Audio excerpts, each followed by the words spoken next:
Hai guys, welcome back to Mystery Channel.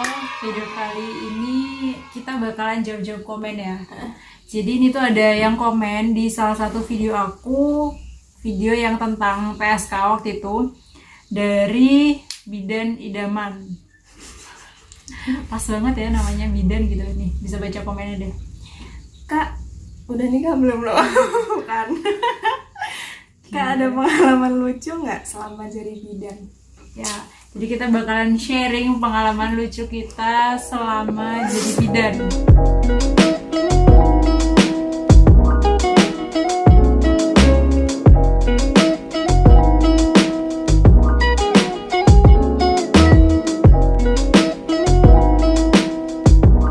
Pengalaman lucu kamu selama jadi bidan apa?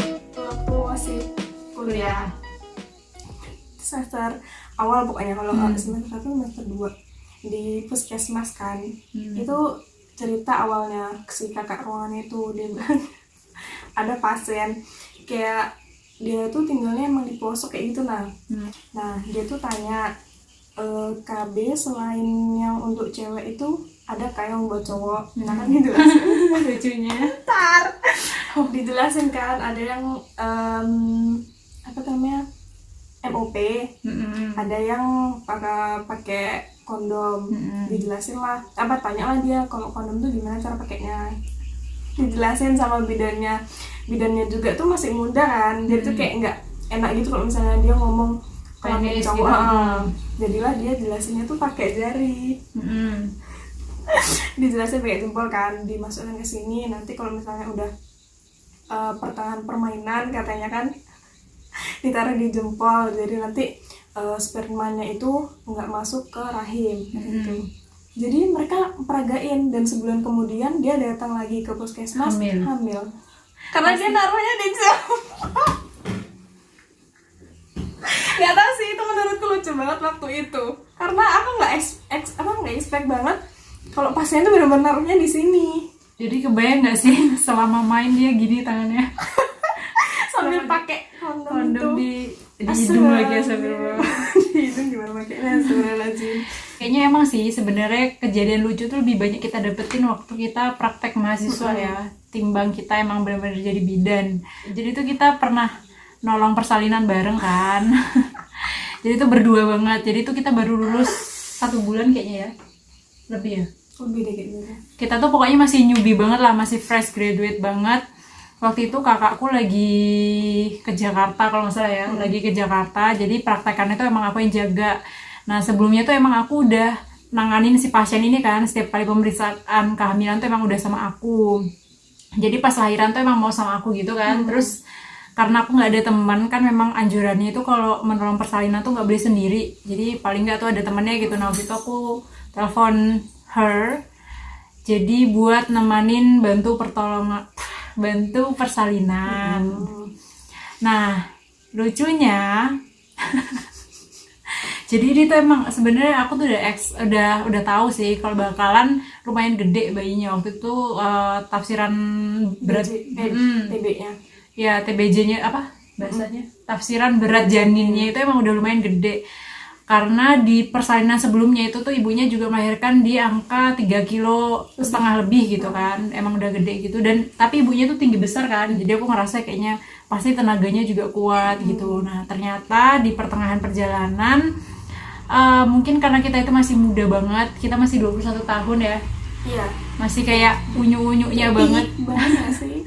Masih kayak beneran baru lahir gitu loh. Jadi tuh mungkin orang masih nganggap kita tuh belum experience banget. Mungkin mereka tuh berpikir kalau kita itu cuma asal bacot, kita nggak pernah ngerasain melahirkan dan lain sebagainya. Padahal kita juga belajar sih ya.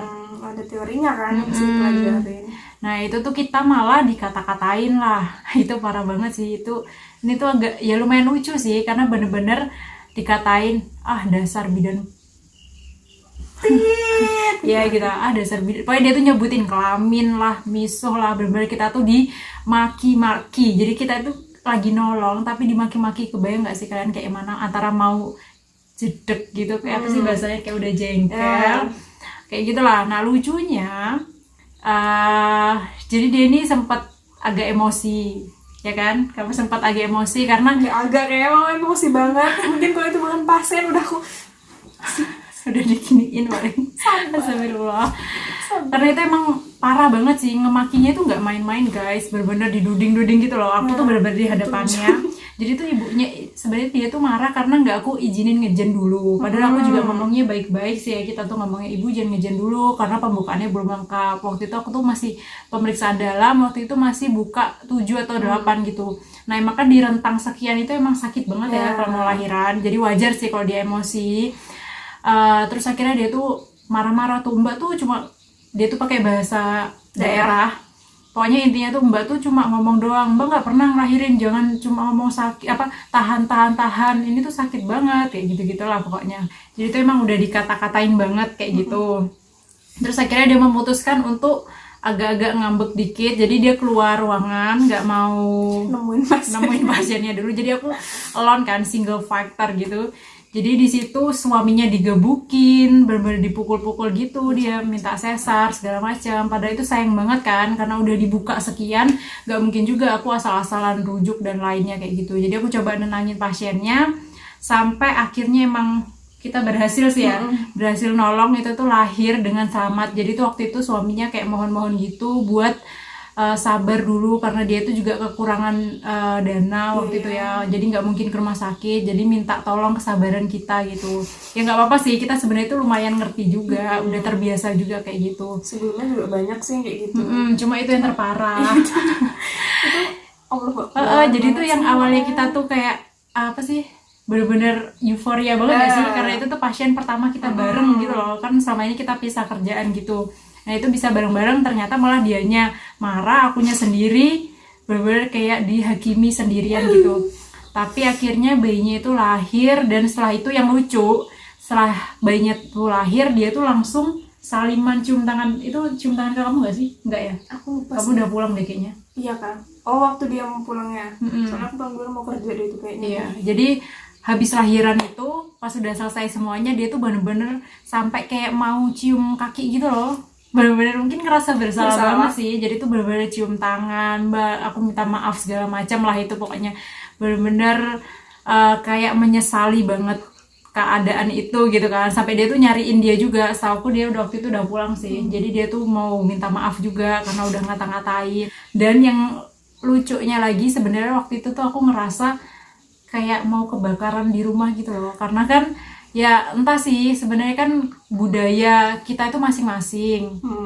Nah waktu itu karena itu bayinya tuh nggak lahir-lahir, suaminya itu pasang banyak banget lilin di sekitaran tempat praktek itu, jadi dikelilingi lilin gitu. Aku tuh sempat bingung kan, ya mungkin itu ajaran budaya ataupun kepercayaan keagamaan gitu. Tapi tuh aku panik sendiri, kayak takut kayak mana kalau aku nolong persalinan terus kebakaran, kan gak lucu juga ya kayak gitu. Jadi dia mau kasih surprise.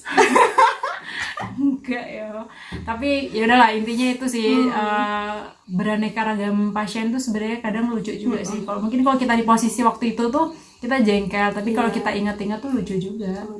Dan kenangan tersendiri sih. Dan itu beratnya nggak main-main guys. Lahir dengan berat badan bayinya itu 4 kilo 1 on ya.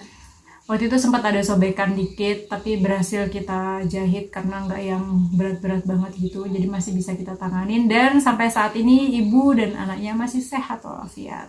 Ada lagi sih satu, yang pas aku lagi dinas di salah satu klinik bersalin, yang itu loh, yang ibunya punya botol. Jadi itu kan waktu itu aku tolong persalinan nih. Jadi ibunya itu udah melahirkan, tapi plasentanya belum lahir.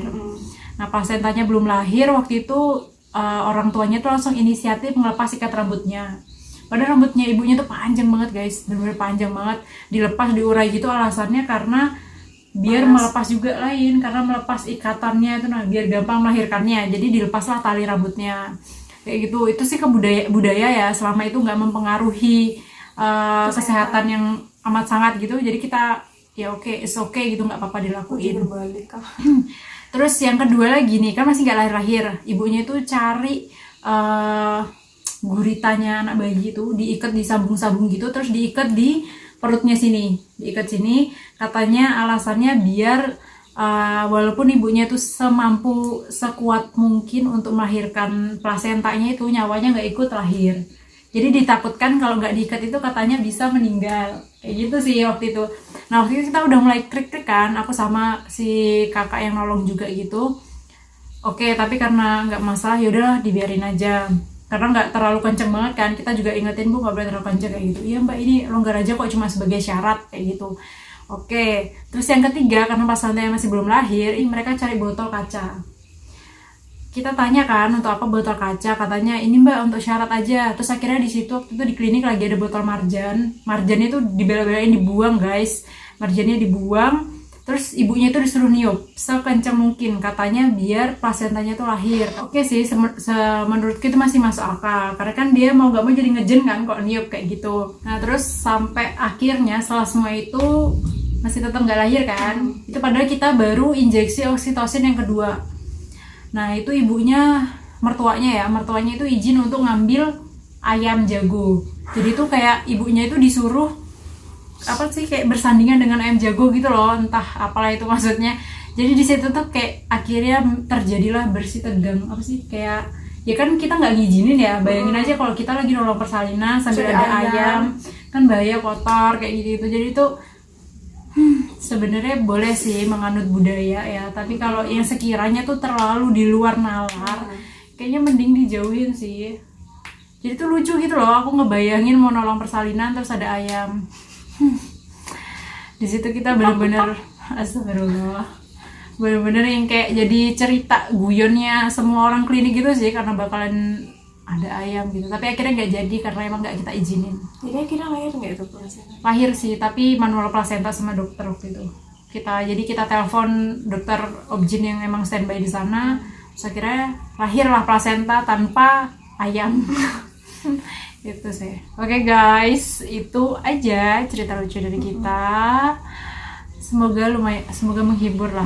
Entah itu lucu versi kami kan? Iya, versi kami. Lucu banget sih menurutku sih. Menurut kita berdua, entah kalau menurut kalian. See you next video, bye.